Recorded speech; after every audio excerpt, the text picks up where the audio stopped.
నూతన సంవత్సరం రోజు ఎంజాయ్ చేయకుండా ఏటి ఆంక్షలు అని చెప్పి కొంతమంది యువతరం ఇబ్బంది పడుతుంటే, ఆంక్షలు అసలు ఎందుకు పెట్టాలి?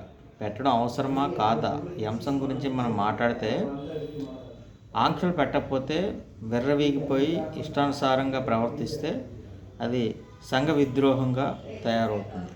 కాబట్టి ఆంక్షల్ని పోలీస్ యంత్రాంగం కానీ ప్రభుత్వం కానీ అమలు చేయడానికి ఇదే ప్రధానమైనటువంటి కారణం.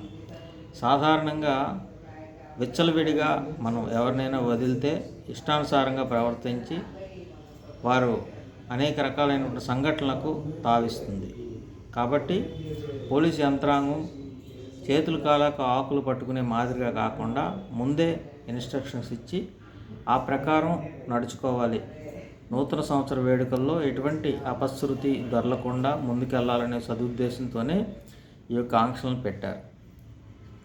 అయితే ఏడాదంతా ఆంక్షలు ఉంటున్నప్పటికీ కూడా మరి ఇటువంటి సందర్భాల్లో అంటే అందరూ ఆనందంగా పొందేటటువంటి ఈ నూతన సంవత్సర వేడుకలను హుషారుగా జరుపుకోవడానికి అవకాశం లేకుండా ఆంక్షలు విధించారని చెబుతున్న తరుణంలో మరి కొన్ని చోట్ల ఎక్కడైనా ప్రోగ్రామ్స్ అవి పెట్టేటప్పుడు గుంపు ఎక్కువగా ఉన్న నేపథ్యంలో సమూహాలు ఎక్కువ ఉన్నప్పుడు ఆటోమేటిక్గా సమస్యలు అనేవి తలెత్తుతాయి. ఆ సమూహాల దగ్గర పోలీస్ పర్మిషన్ తీసుకుంటే పోలీసు వారు దాని పర్యవేక్షణ చేస్తూ ఉంటారు.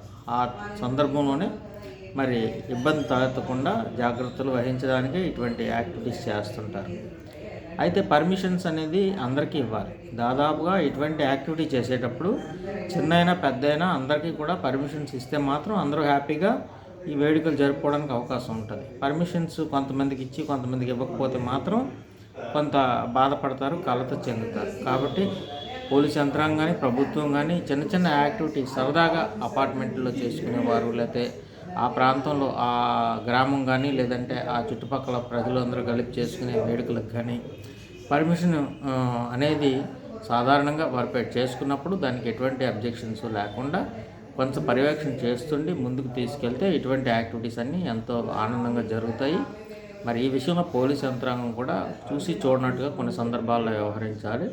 ఇక మందుబాబులకు సంబంధించి కూడా 31 అంటే ఆటోమేటిక్గా వారందరూ కూడా చాలామంది ఎక్కువ శాతం మంది తాగి రోడ్డుపైకి రావడానికి లేదా ఎంజాయ్ చేయడానికి ప్రయత్నిస్తూ ఉంటారు. మరి అటువంటి సందర్భంలో కొన్ని నియంత్రణ కార్యక్రమాలు చేపట్టి ఎవరైనా ఇటువంటి వారు ఉంటే వారిని డ్రాప్ చేయడానికి సరైన వెహికల్స్ పెట్టే ఏర్పాట్లు ఇలాంటివన్నీ చేస్తే ఆటోమేటిక్గా అటువంటి సమస్యల నుంచి కూడా మనం గట్టెక్కడానికి వీలు పడుతుంది.